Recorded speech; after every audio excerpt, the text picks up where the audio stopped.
Thank you. Thank you, sir. Thank you, sir. Thank you.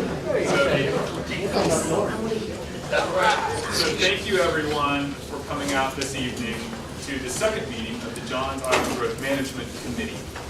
I'm Jake Lindsay. I'm the Director of Planning for the City of Charleston, and I'm opening up this meeting on behalf of Mayor Teckenberg. So Mayor Teckenberg and Chairman Vic Rawl have both just attended a meeting in Columbia with the State Infrastructure Bank, and the mayor is on his way back and he'll be joining us. He is currently en route from Columbia. Chairman Rawl will not be joining us this evening.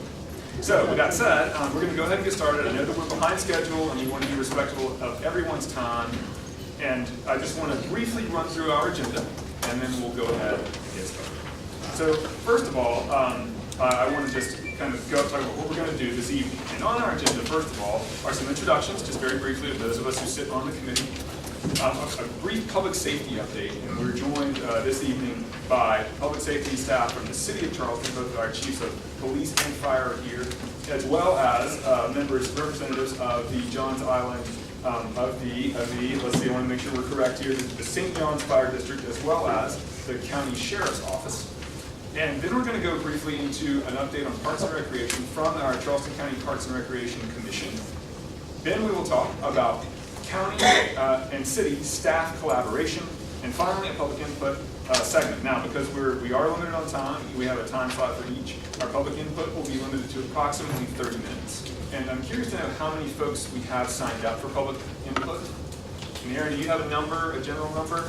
Around 20. Around 20? Okay, very good. So if there's anyone who wants to, a minute and a half has been suggested, and to keep us on time, I think that's what we'll do. We'll limit comments to a minute and a half total time per input. And if there's anyone who wants to speak and who has not signed up yet, the sign-up sheet is in the back. Is there anybody who wants to speak and has not signed up to speak? Okay, all right, very good. So, with that said, we'll go ahead. Yes, ma'am. Yes, are we allowed to give our minute and a half to somebody else? Good question. So I will use our city council rules, and we have allowed that at our city council. So if you would like to cede your minute and a half to another person, we'll allow that for this evening. But you do need to be signed up, and we will limit the time per slot. So with that said, we'll go ahead and get started. And I would like to announce 3 new committee members who have joined us. First of all, Mr. Abe Jenkins, who was unable to attend this evening, but he will be on the committee going forward. Mr. Tim Squire, who is also not able to attend this evening due to his volunteering as an election poll clerk, so doing his civic duty in another capacity. And third, Mr. Thomas LeGree from St. John's Water Company. And considering that Mr. LeGree is at the end of our table, I would wonder if you may just briefly introduce yourself and your position here. Just go around the table briefly to introduce all the members. I'm Thomas LeGree. I'm a Johns Island resident, know many of you, but I'm also president of the St. John's Water Company. Is why I'm sitting on this board. One of the city council members several months ago when this committee was suggested at a city council meeting, said somebody from the local water utility needed to be on it, and as many of you knew or know, we were here, the mayor put me on it at the last meeting, and I'm serving here as the president of St. John's Water Company. Thank you. I'm Stephen Mungo. I'm a local home. I'm Craig Weaver. I'm Mayor of Blue Island. I'm Joel Evans, the Planning Director for Charleston County Planning Department. Good evening, I'm Anna Johnson, member of Charleston County Council, representing District 8 on Johns Island. Marcus, City of Charleston, District 5 Councilman, representing Johns Island and half of West Nashville, Chris McGauley with Thompson Island. And I'm Jacob Lindsay with the Planning Department for the City of Charleston. Ron Ciancio, Mayor of Seabrook Island. And I'm Josh Johnson with DOT. No. Megan C. Bright, Johns Island Community Association, Johns Island resident.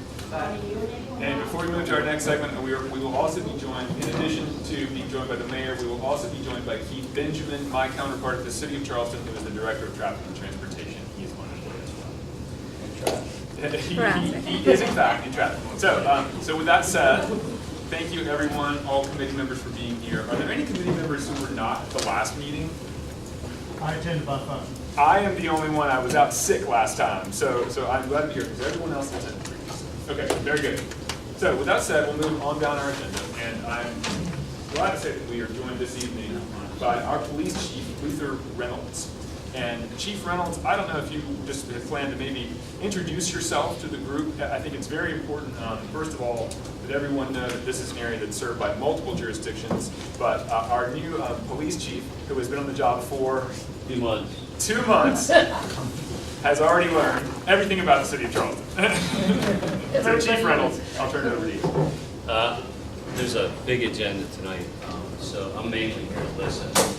I've been getting out in all of our teams. I've spent some time in your communities here, plenty of traffic issues and a variety of other challenges.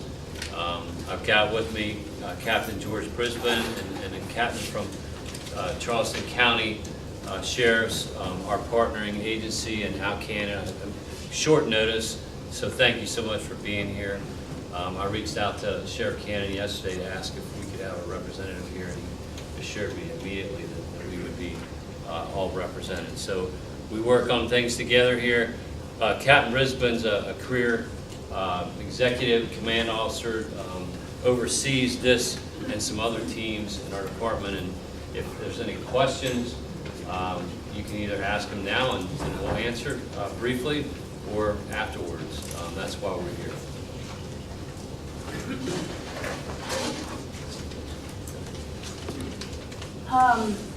Where I live is county, and I'm basically surrounded by the city. We have a stop sign right there, and people blow it all day long. And someone's going to get killed at the intersection of Chillowee and Cynthia Avenue. I'm sorry. Corner of Chillowee and Cynthia Avenue. I spoke to the Department of Transportation. They say it's up to the municipalities, the city, the county. I've talked to city about setting someone up there. No, it's the county's problem. I've talked to county. The county says, well, there's a jurisdiction problem. I've offered my land and my driveway for someone to sit in and have at it. You know, it's crazy. Someone's going to get hurt. But all I get is, it's the city's problem. The city says it's the county's problem, Well, which you is got a the lot right of stuff. people represented here tonight. You're not going to get that. Can I get your name and your phone number?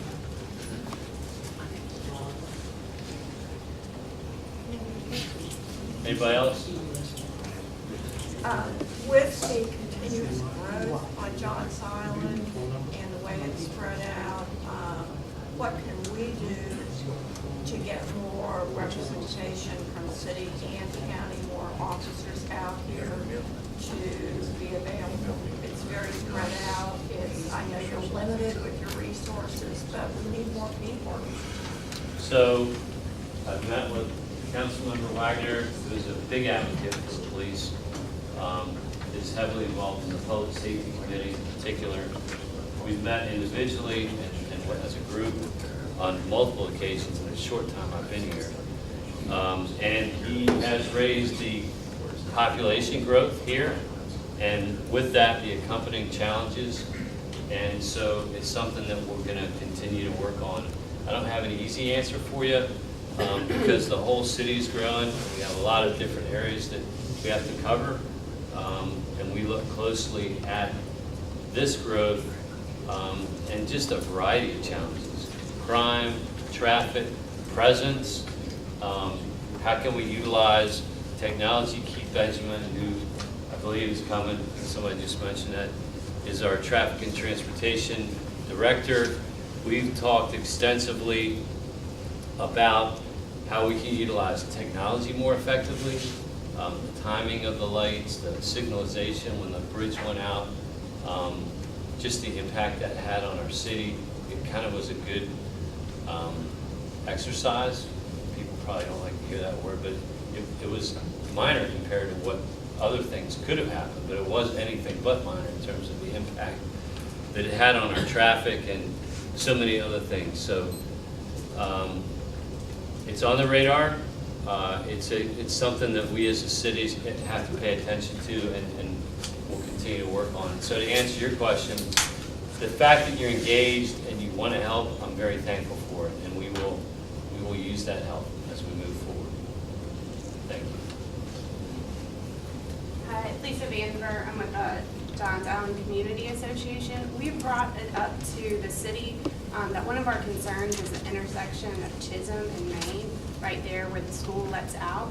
and people are having to take a left turn. There's not a light there. We've talked about opportunities for putting in a light, but it seems like that's going to be harder than we expected. So in the interim, I'm wondering if we can have someone out there directing traffic to make sure that nothing happens there and make that a safer intersection. Now, what times are you talking about? Around school Well, hours. I can tell you, we can't staff that 24/7. Yeah, but just around school hours, it's a high traffic area. I think anyone in this room can tell you that, and it's our children. So I would say it's a priority for the island. We have, well, unfortunately, the city has several of those locations that you just described. We have them downtown, we have them on James Island, we have them in West Ashley, and we get numerous requests exactly what you're talking about. And, you know, we want to help, but, you know, which neighborhood or which school do you prioritize over another one? But we have that same problem at numerous elementary schools, middle schools, and high schools throughout the city.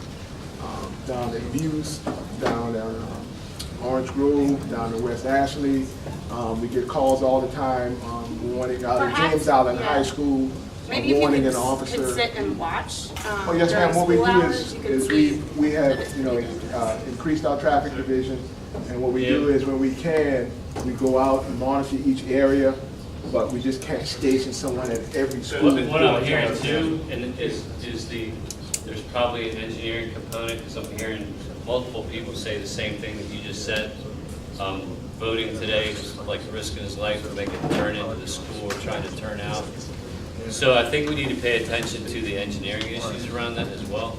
So it's something, George, that we can circle back to Keith and his shop as well. So thank you, Chief. I know that others may want to talk about this. If they might want to follow up with your staff after the meeting or save public input at the end, if we could move on to our next item. And I I'll think just this say is for very the council relevant member, though, because the city of Charleston keeps annexing on to places that they cannot provide police protection and fire protection for. I respect this man. I pray for these guys in uniform. I pray for their safety. But it's incompetent for the city to annex, build these houses, create the traffic, and create the workload for them without properly staffing them and giving them a budget to do their job. That's all I have to say. Thank you.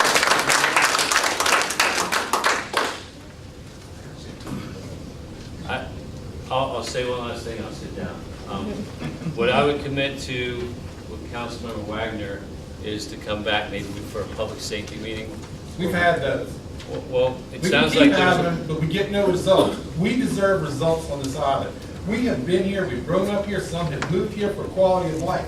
The city of Charleston has done everything they can to destroy our quality of life. He wants to say he's with planning, should be lack of planning. so at any rate, I'm new.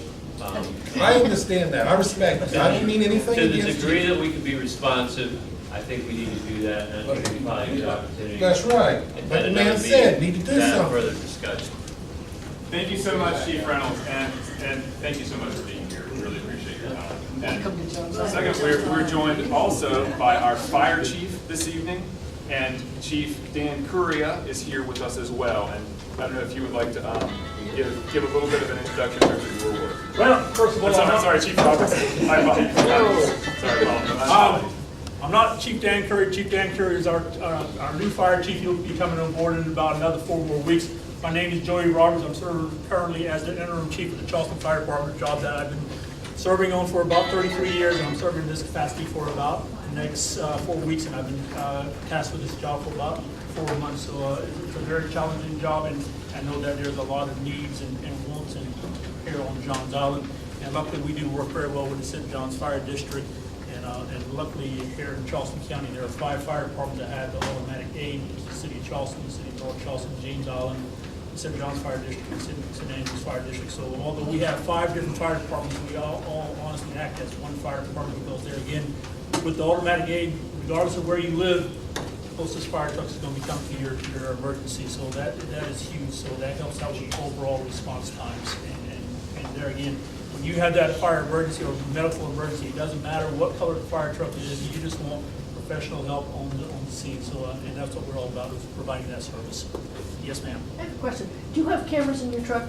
In other words, if you're going to an emergency and someone's on the road and they don't pull over, can you take a picture of them? Our battalion vehicles, we have cameras mounted in our battalion vehicles. We don't have them yet in the big rigs. Well, all right, but there's somebody that if their cars and the emergency vehicles, ambulances, fire, police going to an emergency, very often, their cars are driving down Main Road, and they just don't move over. And- Okay, you can take a picture of them and get a license plate, and somehow they get a fine of some sort. I mean, it's so wrong. It is just so wrong. And there again, it aggravates every first Well, it just responder. screws up everything. Yeah, I mean, and there again, time is crucial. I don't care whether it's a police emergency, medical emergency, or fire emergency. Unfortunately, we have distracted drivers out there, and they're not paying attention to the highways. All right, if that's it, I'll grab some. Yeah, yes, sir. This is, first of all, what are we gonna do about the roads, the schools, power grids, runoff of the new subdivisions? Where's it all gonna go? How many new subdivisions have been approved? How much land have already been bought? What about the police and the fire departments? What about the speeding between Memick and Main Road? And how many y'all live on the island? Well, I figure that's a long list of items. And trust me, I don't have the answers for a lot of those questions. The panel up here would probably be your best source of information. I had an emergency. Fire department was there in minutes. Police right after it, and EMS after that. So I was pretty happy with that and supportive. Yes, sir. Well, thank you. Thank you, Chief Reynolds. And yeah, if you have additional public input, make sure you're on the list, and we will make sure that that's heard in our public input study. Okay, so moving to our next item on the agenda, we are joined by Mr. David Bennett, the Charleston County Parks and Recreation Commission. Mr. Bennett, here you were with her. And he's going to give us an update on parks and recreation. Go ahead. There we go. So good evening, everyone. Again, thank you for allowing me to come and talk about the Charleston County Park. I'm David Bennett again. I'm the Executive Director of Charleston County Parks. And I'm going to take a couple of moments to tell you who we are, what we do, and then get to what you really want to hear about, what's going on Johns Island. But first of all, I'm a Charleston native, so some of the concerns you have, I have. A lot of the concerns you have, I have. And actually, even better, I'm a Wadmalaw. I lived in Wadmalaw for the last 13 years, so I'm sitting there when I'm finished here. So I appreciate all the questions. But again, Charleston County Parks, and we're always confusing when we talk about Charleston County Parks because, again, who we are and who we're not. And I wish my counterpart was sitting next to me or standing next to me because we meet once a month and it's a tag team effort on providing recreational service for Johns Island. And that's the city of Charleston. Laura Yarborough is the director of the city of Charleston. Now, I'm only going to be speaking about Charleston County and what we do. And again, maybe another time we focus strictly on parks and Laura and I can come talk to you together. So again, Charleston County Park and Recreation Commission, as a quick overview, the first couple of slides are going to tell you who we are. Of course, we were established in 1968. We're a mission-driven agency with clear values. And if you can't read it, if you want it, I'm going to have my contact information and I'll send you the file of the slide. And if you want to call me and I'll set up a meeting and come with you. But a clear vision that embodies our core values. And we have a list of 11 core values there that we focus on a daily basis.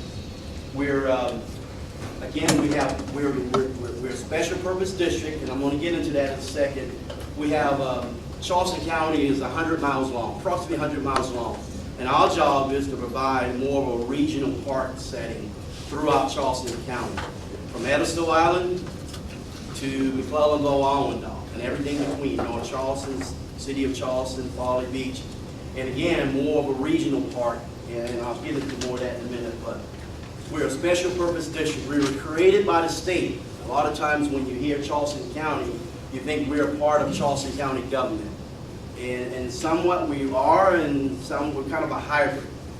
Charleston County government, Ms. Anna Johnson, who's an extremely supportive individual and council member to Charleston County Parks, they have pretty much two authority over the Charleston County Parks and Recreation Commission. Charleston County government, if Mr. Rawl was here, he'd say the same thing. They approve our budget and they make a recommendation to our commissioners. If you go back, we have 7 commissioners and they're the policy makers. That's where the buck stops. And the county council members recommend our commissioners to the governor, and the governor appoints our 7 commissioners, serving 2-year terms. Again, our basic goal, our mission, our task, we're charged with the responsibility of providing park and recreation service in Charleston County. And that line right there, I'm on the line that says, but not duplicating services. So when you think about Charleston, you talk about Johns Island. Johns Island, if I think about it, again, a donut hole. The middle of Johns Island County Park is City of Charleston. And my counterparts are responsible for providing recreation for that middle section. My job is to provide recreation service for the outer circle. And I'll touch base on that again. Created by the state for a very specific role. We have two efforts on Johns Island County Park right now. We have a Johns Island County Park. If you're familiar with River Road going towards Kiowa, we have a facility there, 738 acres. That facility was known as Mulder Hall Equestrian Center. Part of the process of me transitioning into the executive director, what we wanted to do is we want to change that name. I want to go into a rebranding. When you think of Mulder Hall Equestrian Center, you think about one thing. If I don't own a horse, it's not for me. Well, we're changing and rebranding, so everywhere you see in the future, you're going to see Johns Island County Park. You're going to have signs up and down River Road. You're going to have signs up and down Maybank Highway that says Charleston County Parks. And it's not built for Johns Island resident only. It's built for Charleston County residents. And we have, again, 700 acres, 738 acres. Just briefly, we have over 20 miles of walking pedestrian trail. Right prior to becoming a county park, rebranding, it was really set aside for equestrian horses. And the horse riders, they weren't happy with me, and you probably have some horse riders in here today, but they weren't happy with me, and I said, well, we're not going to have 20 miles strictly for one segment of the population. So Charleston County have an opportunity, and it's beautiful trails around this park, and it's all divided into different short trails, 1 mile loop, 2 mile loop, 5 mile loop, a total of 20 miles of trails. We're also going to change it up. We've got bonds that were set aside strictly for horses. We're going to open it up and make it wedding pavilions. We're going to have special events and festivals and concerts for Charleston County residents.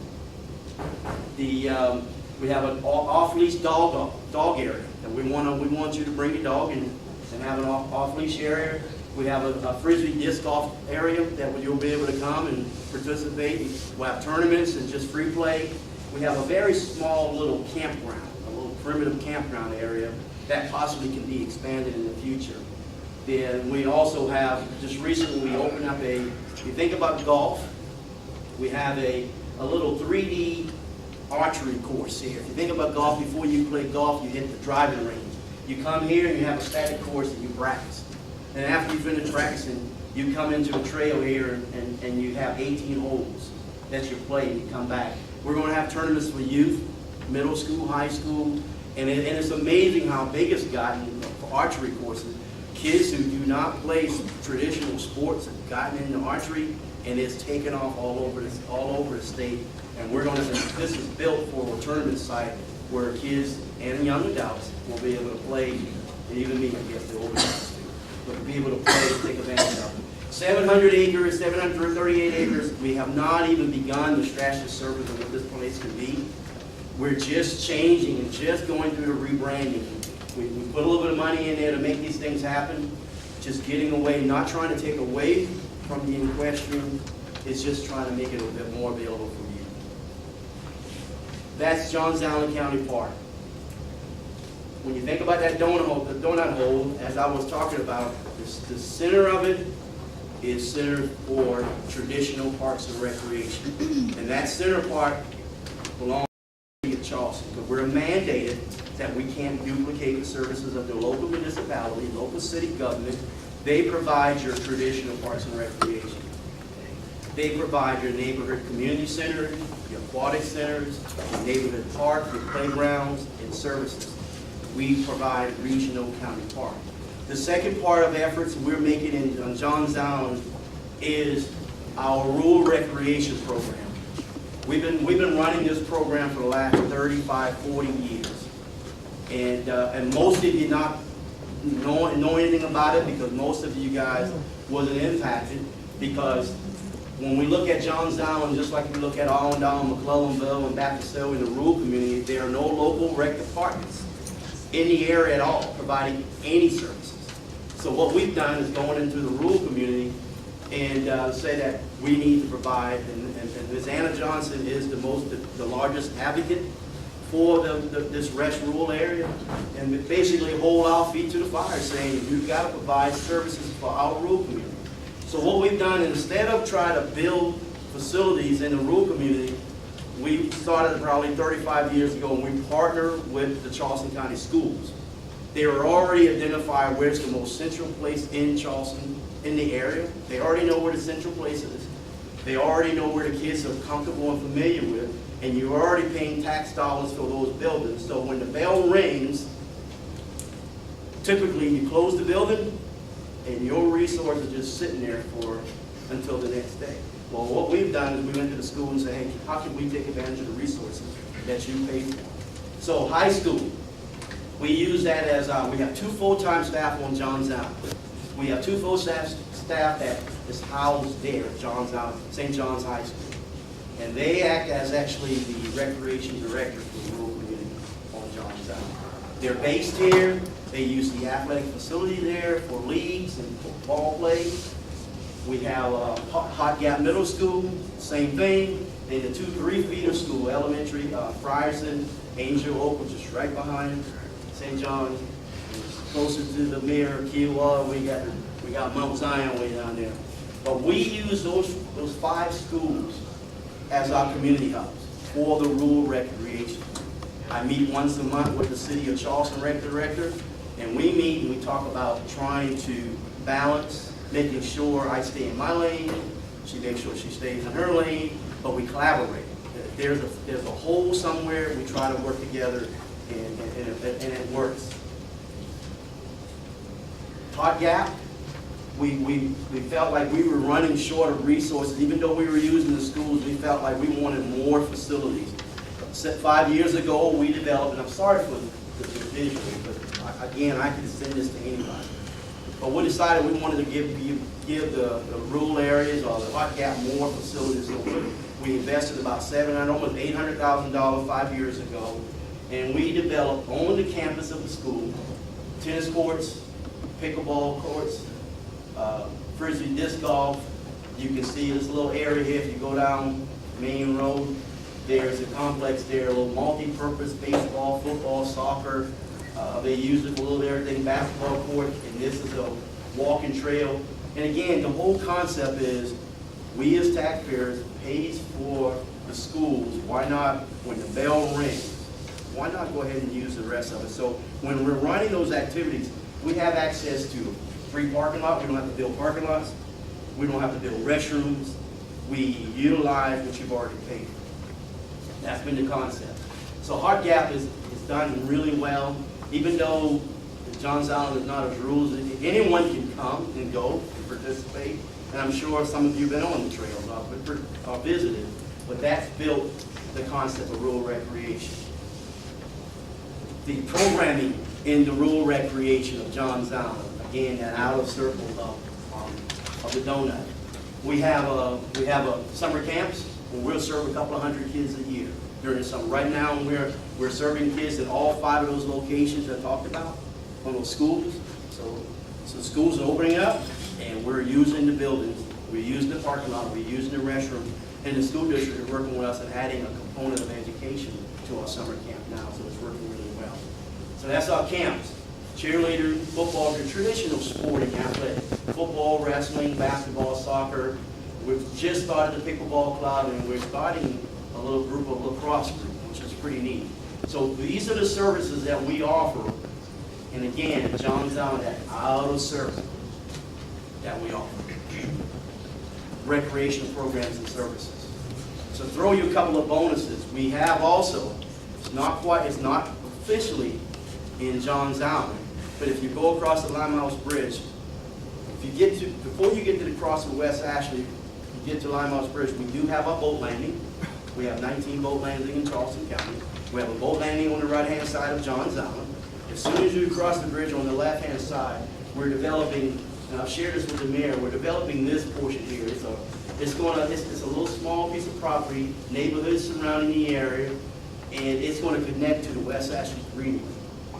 The West Ashley Greenway is going to be a flagship, a special facility for West Ashley. But of course, anyone can use it.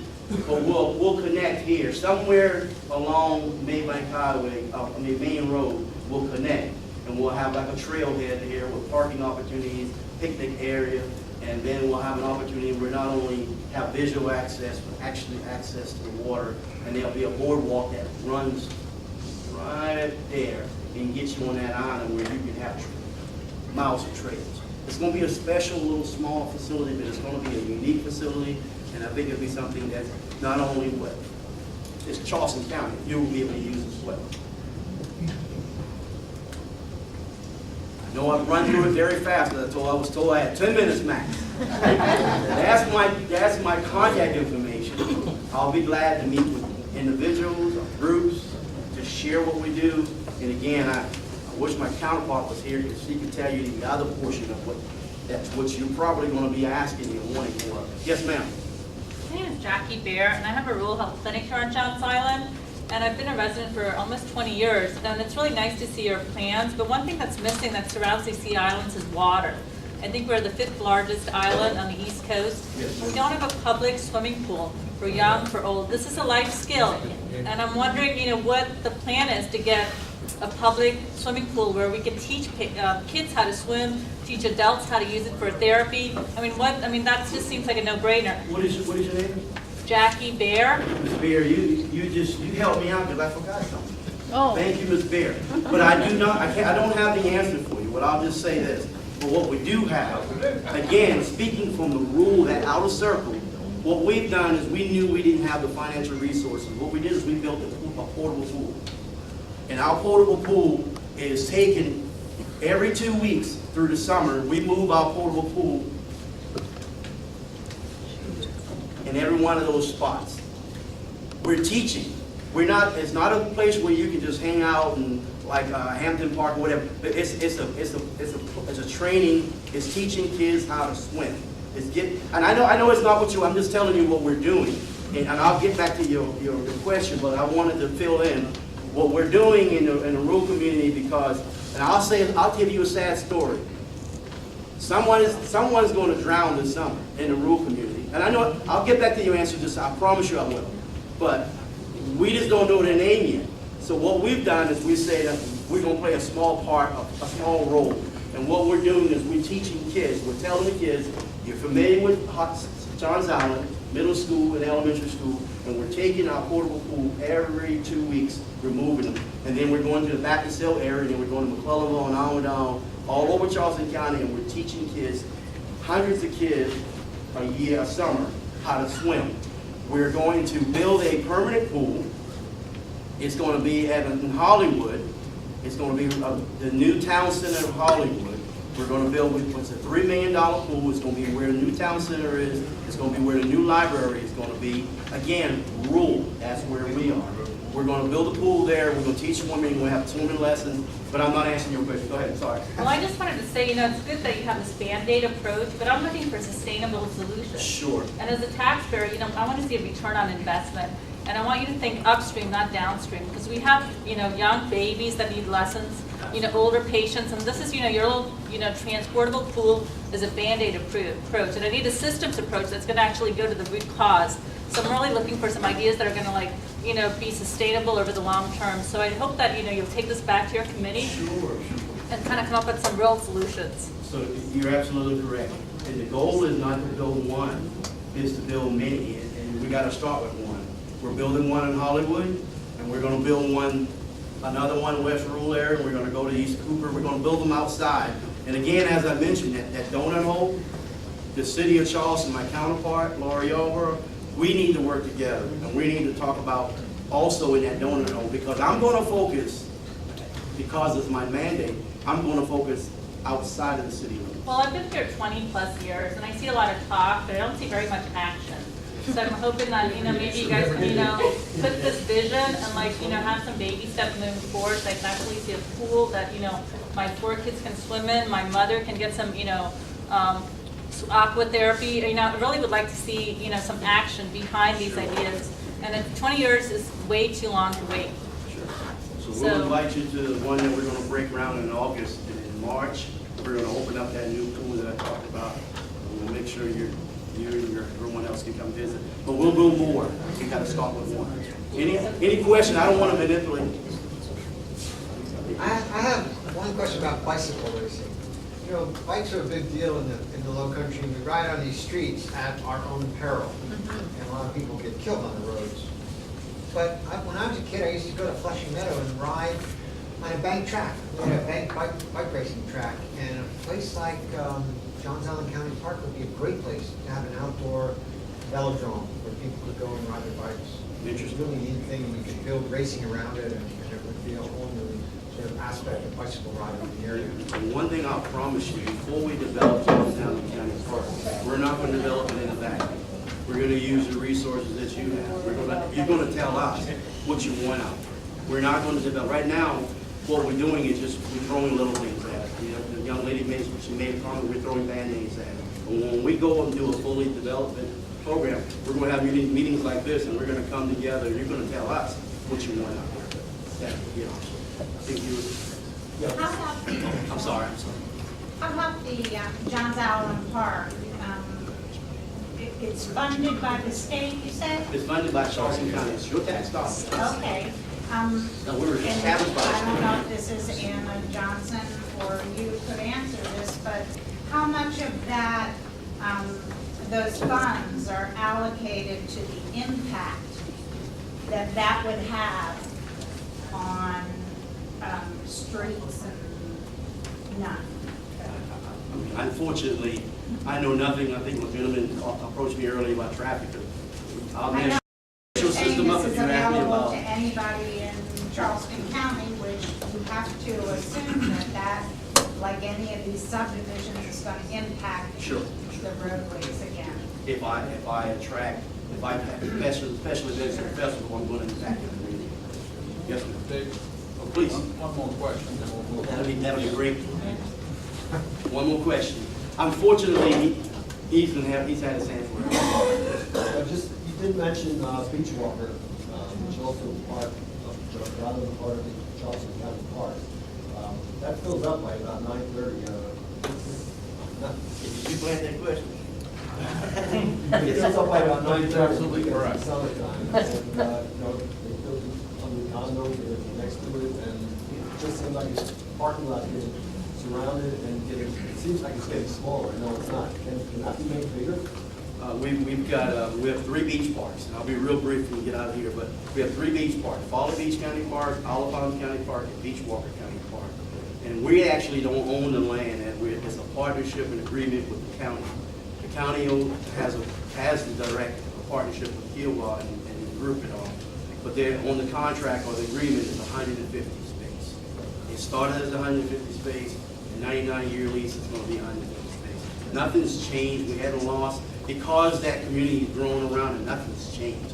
We have 150 space, and we're doing what's happening is what everybody's saying. There's more people in Charleston, and it's impacting the day-to-day. But it's 150 space, and we're getting them in as fast as we can, and we're turning it over. But you're right, by 9 o'clock, 10 o'clock, it's full because it's 150 space.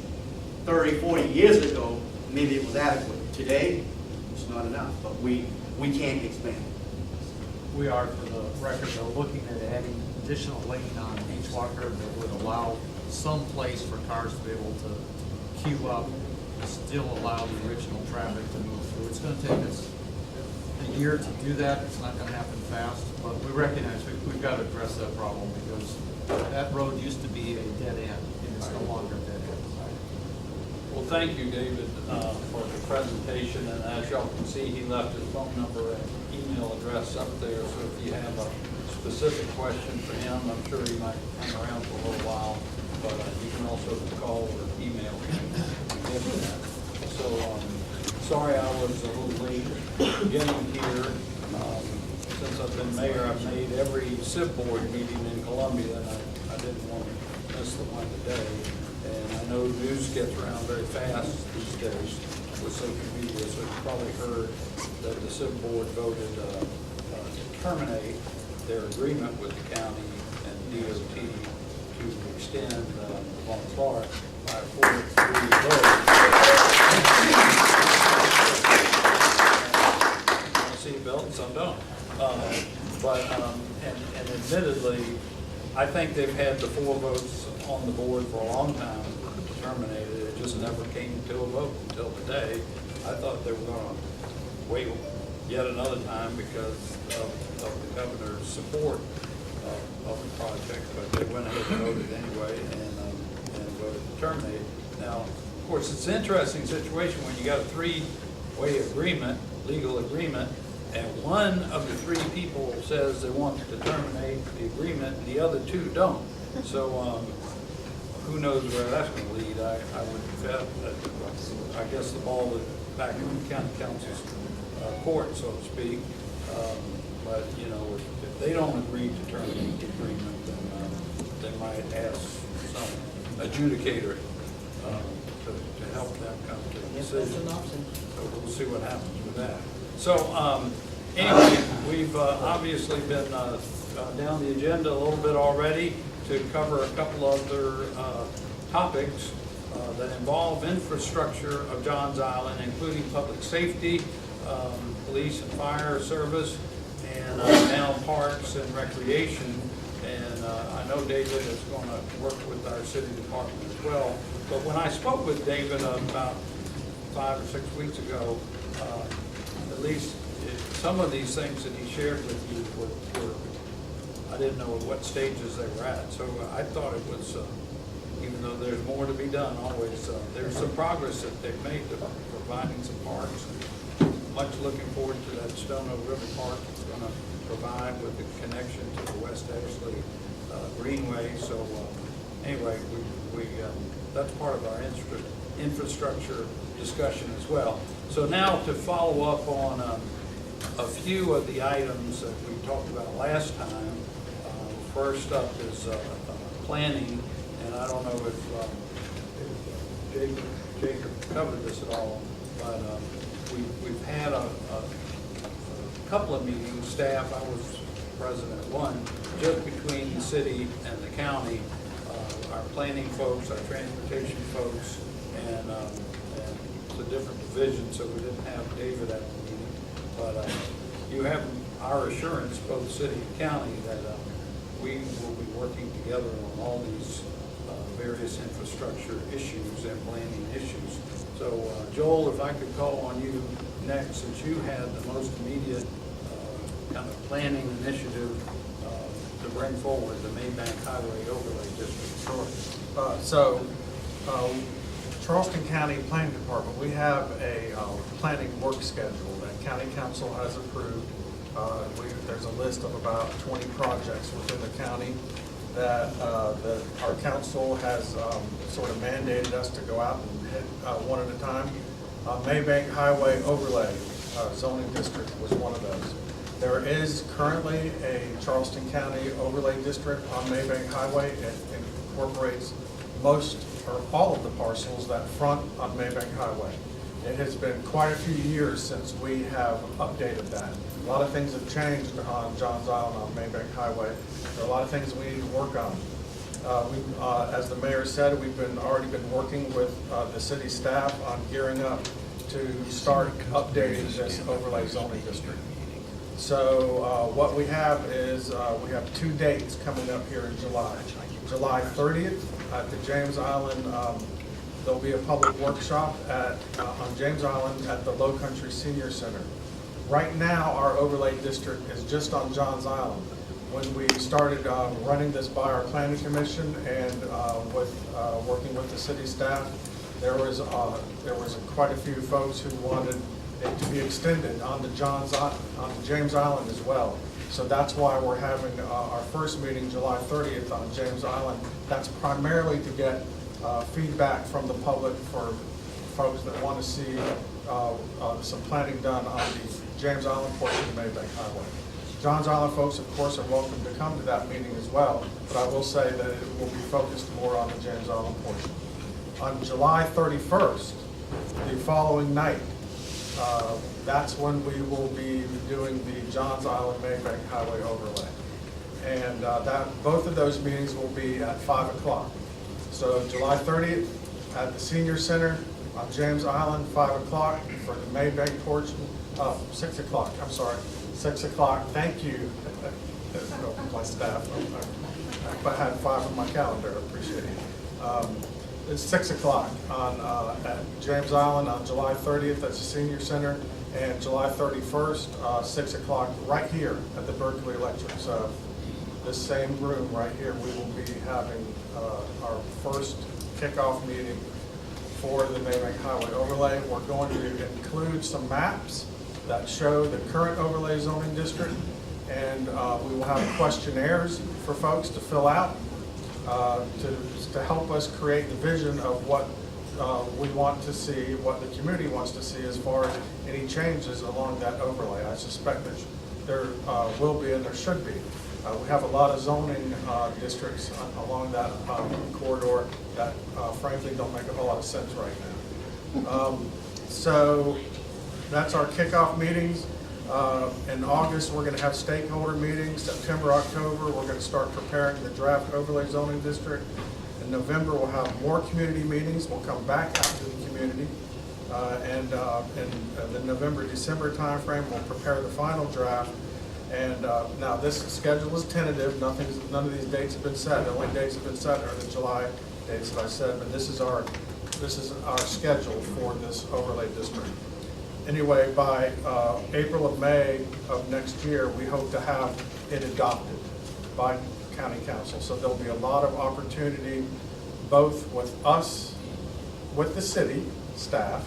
When we do these, we're going to be going with the city staff out to the community to get input, go back, digest that, bring it back out to the community, and then walk it on through the adoption process.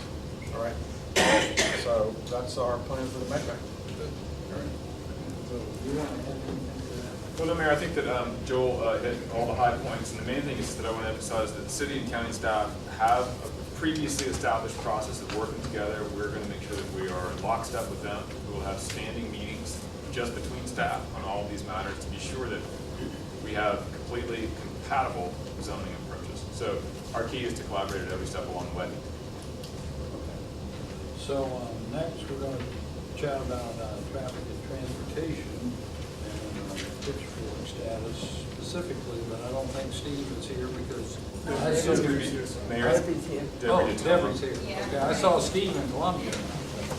So I'm the project manager for the Maybank Wider project that's ongoing now, and we are on schedule to complete that by September 11th. We're also updating a traffic study for the northern pitch floor for council, and that study will be completed by July 11th.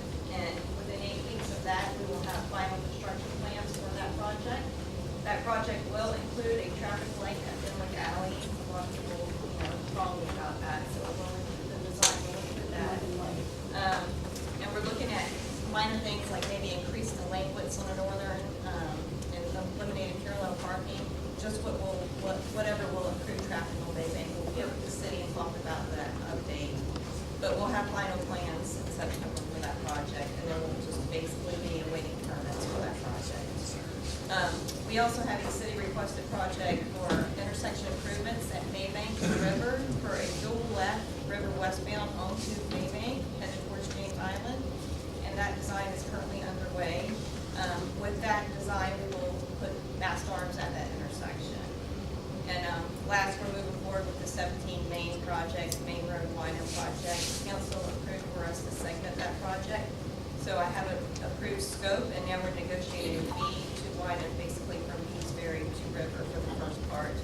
And the reason for that was so we could expedite the NEPA process. That can get under construction hopefully by 2022 if we segment it. Any questions? the intersection, Main Road, River Road, Chisholm. Is that city, county, That, state? All of the above. We'll be working together for that. We're just in the beginning stages of it, so. There's gonna be a solution at that intersection. You've got to come up with something. Whether it be a flashing yield sign coming off a river. Right. Because the problem is you can't see it until you're Right. too late. And like I said, I just approved the scope, so we're in the very preliminary phases, but we are looking to expedite that Sooner section. rather than later would be better. Yes, ma'am. Southern Thank you. Pitchfork, back status. There's Money? no approved funding for the Southern Pitchfork. No money. No money. Where'd it go? You lost it? Where'd it go? There was $15 million for the Bay Bank improvement project, and with the northern and with the resurfacing of Bay I got an Bank. idea. You got $3 million going to that pool. That's $3 million spending on Pitchfork. Exactly. We all agree on that. Think about that. I literally just watched, $10 a piece, I'll be the first one. I literally just watched our mayor say he would have a bake sale to get 526 going. Order, please. Order, please. If you have a question, we'll try to respond promptly, but this isn't a job on session back. Any other questions? Well, my original understanding about the pitchfork was that they were gonna be more like entrance and exit ramps, or they now turning into two-way streets that would require traffic lights. Okay, so we were gonna construct the roads, and the city planning probably knows more about what's gonna occur on the Pitchfork Road. I just not idea about that. All right, well, we're going to move on to our next category, one of our favorites, stormwater. And we've got a couple of updates on modeling, and I think Davis and Floyd is here.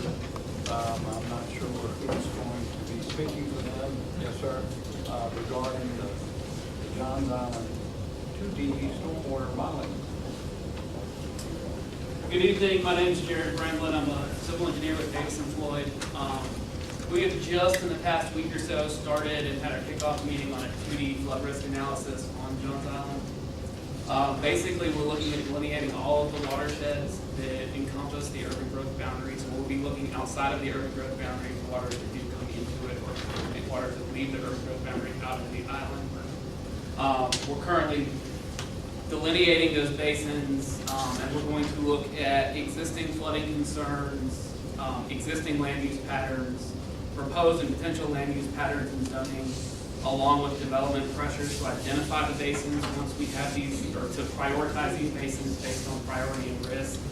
And we'll be looking at flood risk on the island more detailed than the FEMA analysis that you see with FEMA floodplains, to try to really identify and help the city quantify the risk as things go forward on the island. We're looking at about probably another month and a half turnaround time for the risk to the city. And like I said, we started about a week ago. Pretty simple process. We'll be looking at like 2D flow depths and velocities within the basin. It'll give us a very conservative estimate, or not, it'll be an over-conservative estimate of flooding risk on the island.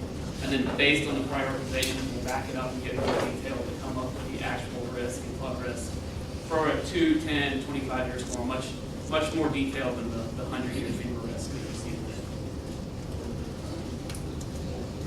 Thank you. It's Jerry, right? Yes, sir. Thank you very much.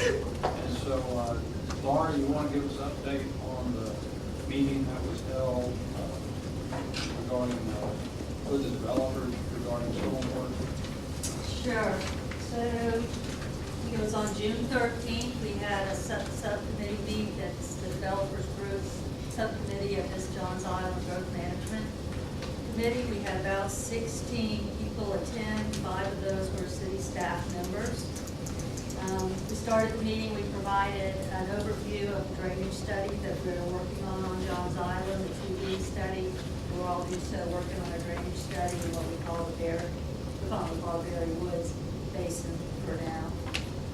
They elected a chair for the committee. It was Jason Mundy, and a vice chair, Dave Ebner. And we began working on a mission statement and goals for the committee, and pretty much that took up that took up an hour.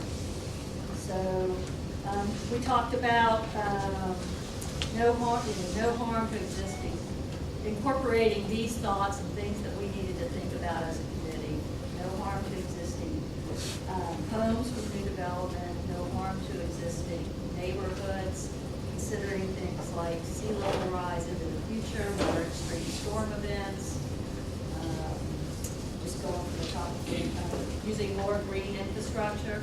So committee will set up another meeting, get back together in a couple of weeks. Those are the kinds of things that we're considering, and any information or thoughts that this committee wants to give to the subcommittee would be greatly appreciated. And finally, Jacob, back to you to discuss financing options that we discussed with various developers. Well, thank you, Mayor. On June 22nd, Friday, June 22nd, the finance working group of this committee met and was composed of members of city staff as well as members of the development community. And the topic of discussion is the method of providing additional funds to build infrastructure on Johns Island that could potentially be paid for by developers and those who are responsible for construction on Johns Island. And many of you, as you know, have discussed the idea of impact fees, and the city has as well. We've explored this option in some depth. During the course of this meeting, the topic was brought up by one of the developers working in another area of a municipal improvement district. And this is something that we've discussed before as well. And the municipal improvement district is a method of creating an area which can assess its own fees to development. It is not unlike an impact fee system, but it's a little better and it's a little more flexible than an impact fee system because impact fees are governed by a relatively stringent state law. And that states, first of all, that it's extremely difficult to create impact fees today. Most of the municipalities that have them in South Carolina created them prior to this change in state law. And in addition, the use of impact fees is governed very specifically. You can only use impact fees for certain things. A municipal improvement district, however, is different. It's extremely flexible and allows the assessment of fees toward development at various rates, and it allows the money that's collected to be spent in much more flexible ways. So the municipal improvement district is currently being explored by our staff as a possibility for funding future infrastructure on Johns Island. We think it's the preferable method versus impact fees, which is a little bit more difficult to create. It's much more difficult to create and not as flexible in the end. So right now, legal and finance staff from the city of Charleston are going to be meeting and further assessing the potential of a municipal improvement district or a MID to help us fund additional infrastructure. And I would end on this, that I think it's very important to point out, and I know that most of you know this, most of the people in the room know this, that infrastructure funding in our area is broken up into different groups and different organizations handle that. The city of Charleston does not build roadways. Roadways, of course, are built by our county and funded jointly by the county, but mostly by the state through gas taxes. And the city of Charleston has conventionally not been in the road building business. So our assessment on fees and our ability to collect funds will greatly determine the degree to which the city can fund roadway improvements, if at all. And I think all of those things are being currently explored by our staff. So I didn't really have it on the agenda, but I wanted to include a time now for the commissioners to openly bring any matters before us that they would like or comment on anything this evening that's occurred. So, Jacob, the funds that are raised by the MID, they stay on Johns Island? The funds that are raised inside the municipal improvement district would need to be spent inside the municipal improvement district, so they wouldn't go to downtown or somewhere else. They would have to be spent here. What would be the boundaries of that district? I think boundaries as well as the structure of the district, all of those things are still up for discussion. We were just in the very first phase. What's the difference between that and a TIF? A good question, and I won't. I'll try to answer that as briefly as possible. A TIF district is fundamentally different in that the TIF takes tax monies that would otherwise go into the general fund and it sets them aside into a special account. The municipal improvement district actually creates new funds it is not taking a percentage of existing taxes. The mid is a new fee which is assessed on development. So the mid is new money, whereas a TIF just reallocates funds into a special account. But a TIF generally is existing property tax stream, but that incremental property tax when you build something new. So you have a vacant lot, and so the tax is very limited because it's vacant. You build a structure on it, the tax goes up. The district has to be in place, and then the city gets the incremental tax. As long as the county and the school district bless it, we get that incremental property tax set aside, as Jacob mentioned, and then it has to be spent on public projects within the district. So it's a little different. Both are extra funding. And now but these are, there's no end to the complexity of municipal financing.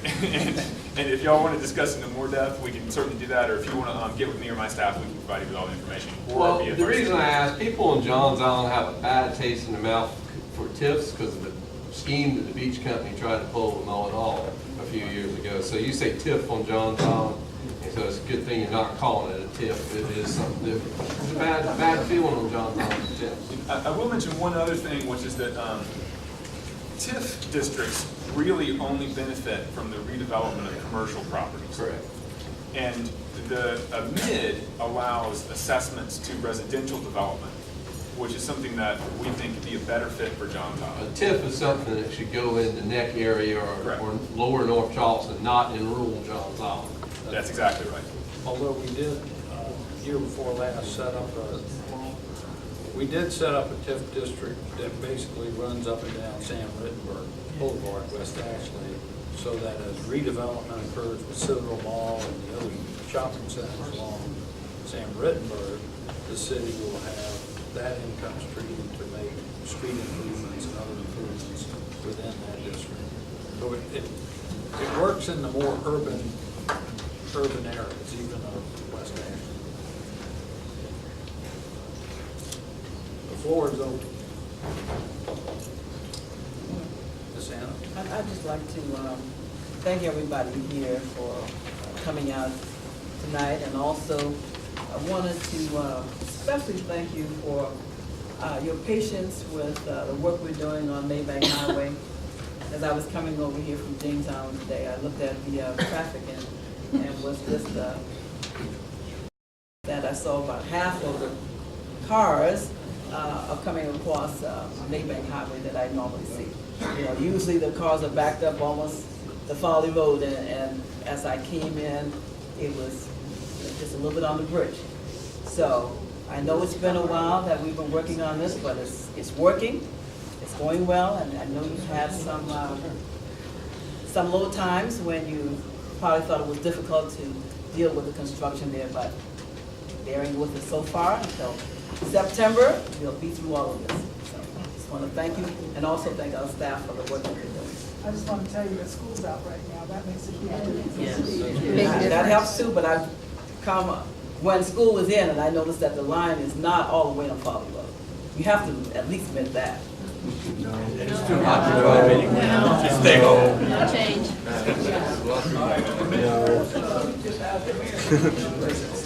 Did they talk about the impact features?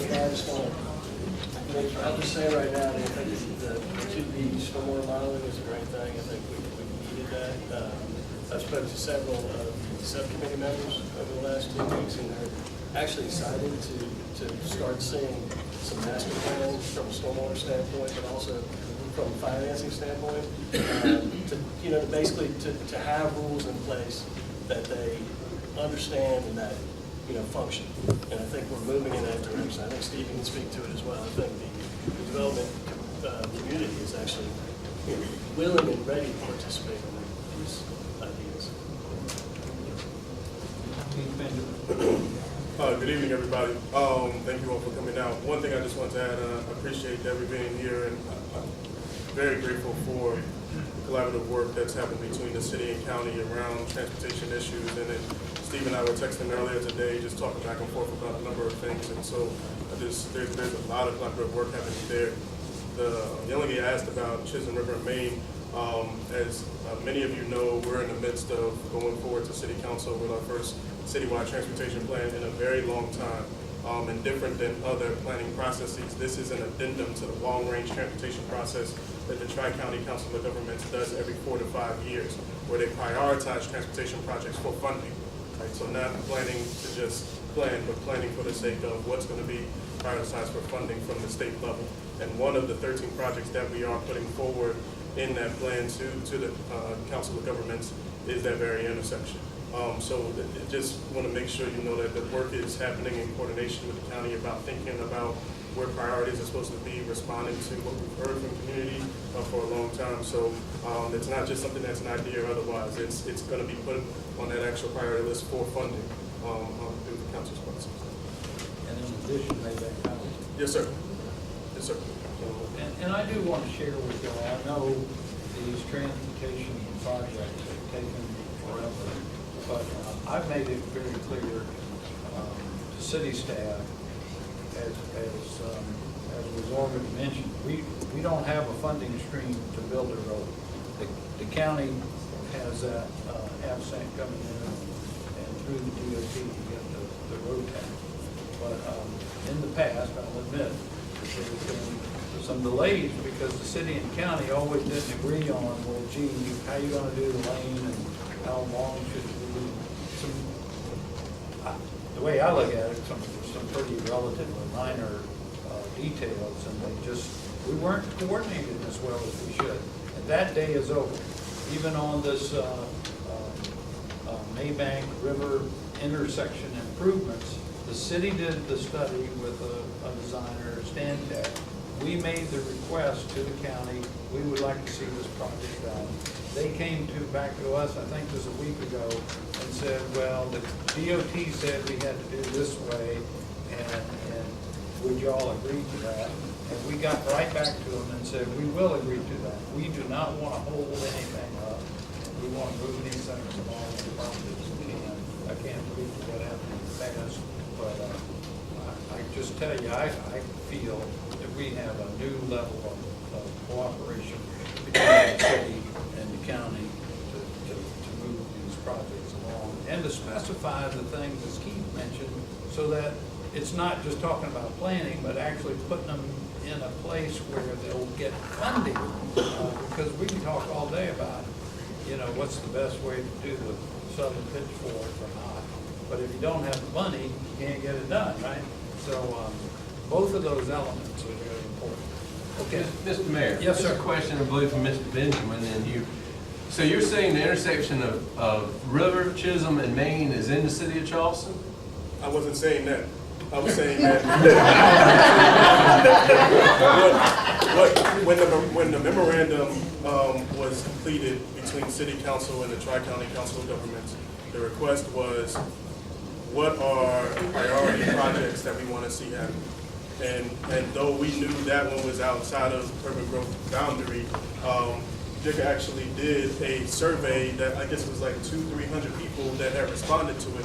And there's various different intersections around Johns Island that came up. Obviously, there's only, 17-18% that is within the city. But we recognized that that was one of the areas that was put up as a priority. You have a major tree there. You have major stacking that happens. That's entryway onto the island. You have schools that are close to that area that people have concerns about. There's a number of different things there.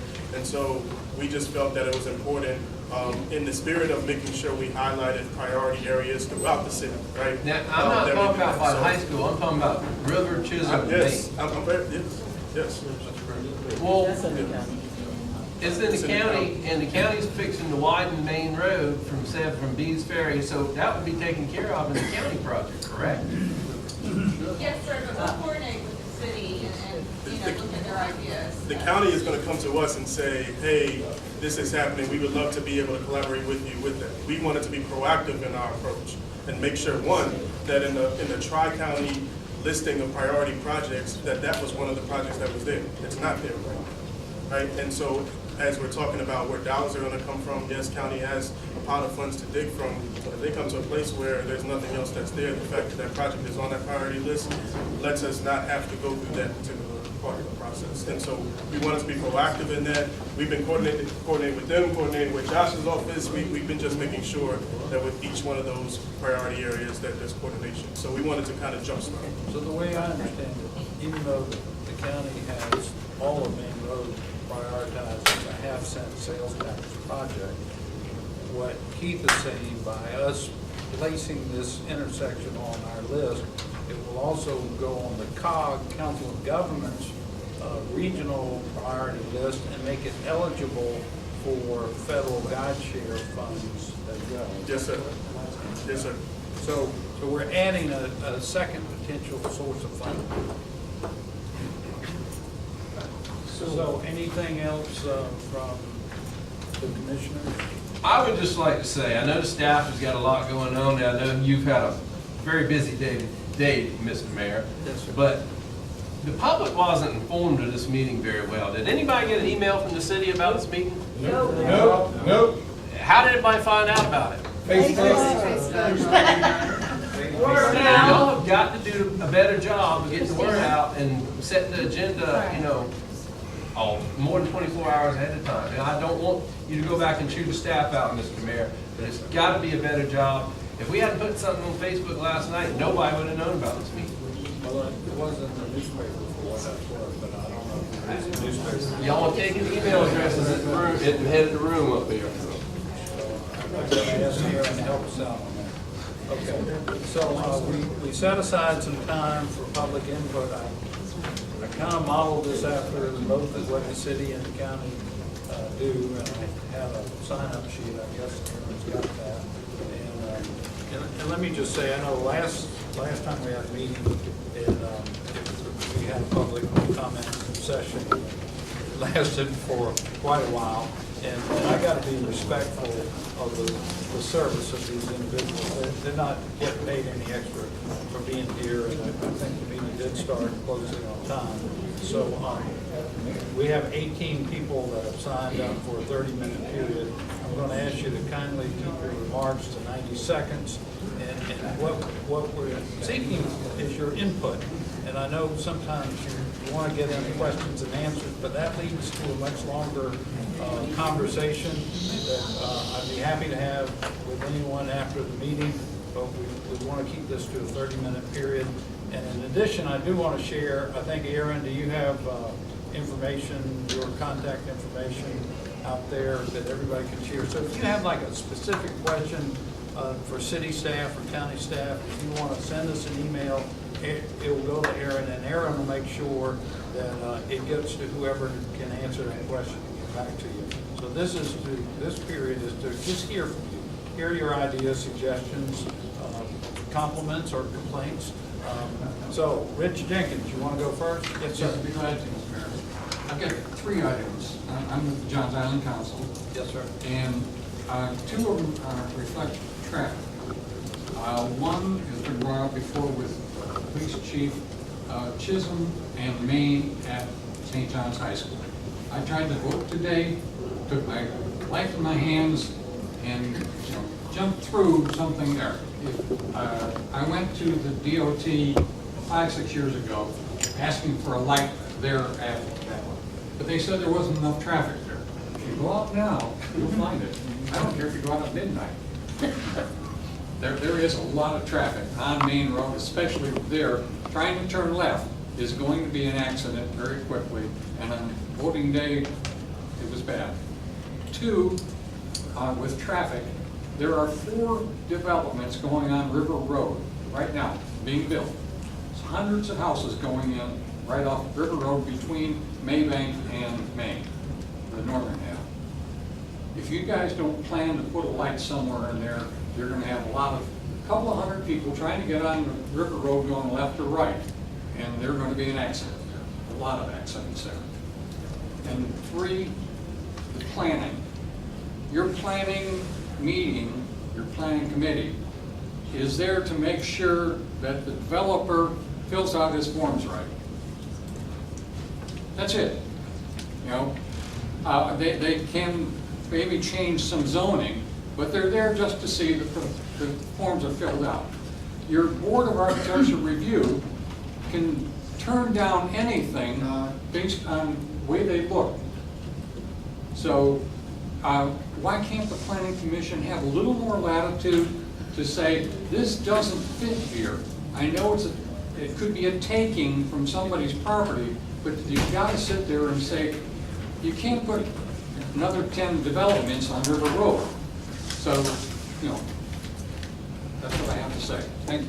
Thank you. Appreciate it. Mr. Banks, is it Dear Banks?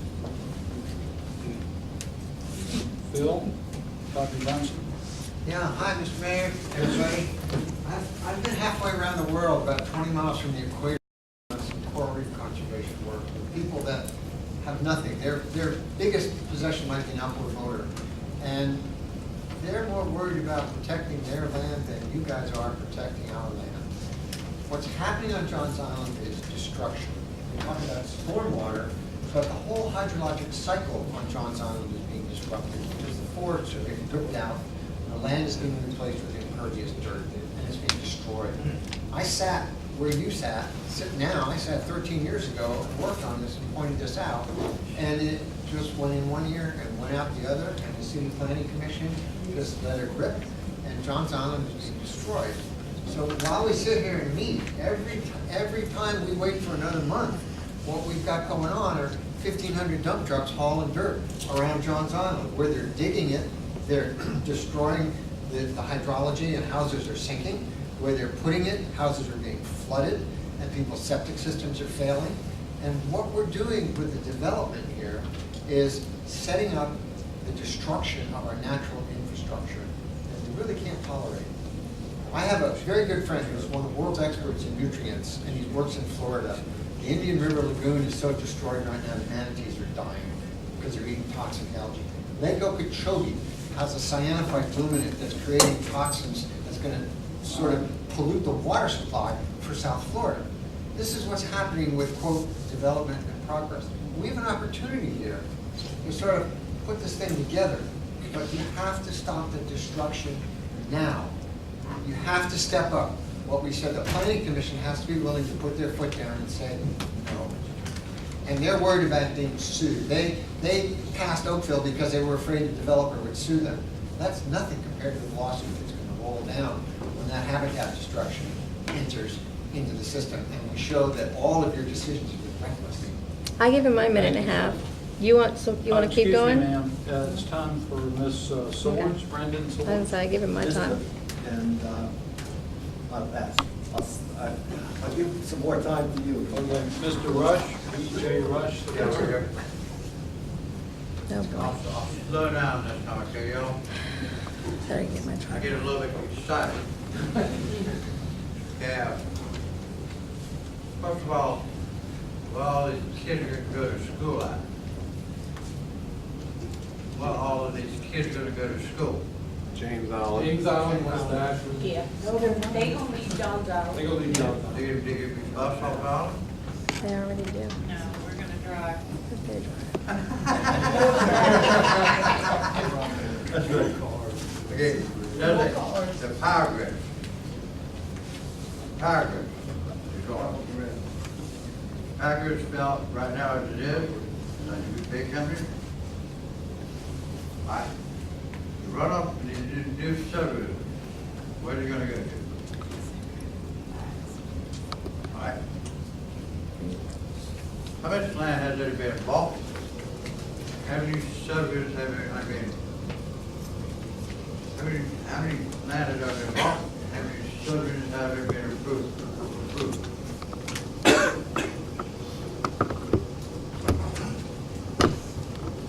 That's pretty much it. And last one? I know, what are y'all, is that for moral law? Who do you ever wish y'all live on island? How many of the rest of y'all live on island? Who do you know? Two, that's two, three. What do you call it? Three. Three. Wait a minute. Thank you, sir. Lori Adams.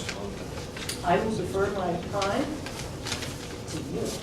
Mr. Jenkins, you're on here again. I've already said my piece. Okay. I can reiterate it though. Is Linda Miller? Yes, Yes, ma'am. I'll just be brief. I think we've covered a lot of topics this evening. One question I have is a follow-up on the public safety issues. Is it a matter of tax revenue from the city not going to fire and police facilities and services on Johns Island? Or is it a matter of the police are unable to recruit the resources they need to staff adequately? And then my second comment is, I think the state made a major step in managing growth on Johns Island today by voting against 526. Thank you. Thank you. Lisa Vanderberg? Hi there. I'm with Johns Island Community Association, and I want to thank y'all for being here. I know that this isn't an immediate solution. I don't think you all expect an immediate solution, but this is definitely a first step. So I appreciate that and hope for some meaningful action coming from this. I did want to kind of build off of what Phil was saying, and I've written it down so I can be quick about it. But I think kind of what his point is, it's not even just the ecology. Both he and I are ecologists, and we're very passionate about it, but I think something everybody should care about is our safety. And it's a flooding hazard, the way things are being developed, and I think we all know that. And so one thing I'd like to post to y'all to work forward towards action-oriented solutions is the need for a comprehensive drainage plan. It sounds like you'll have some things moving forward. I'd be curious to know more details about that. But specifically, you need to ID key areas for flooding. And in those areas, we need to discourage development in those areas. Maybe I understand the issue of takings. I understand your concern, but maybe it's requiring certain codes that would make it a little harder to develop, but safer if you're going to develop, not filling in the wetlands, not building on slab. Incentivize development in other areas outside of the flooding area. Okay, I'm hurrying. Develop local ordinances to protect wetlands.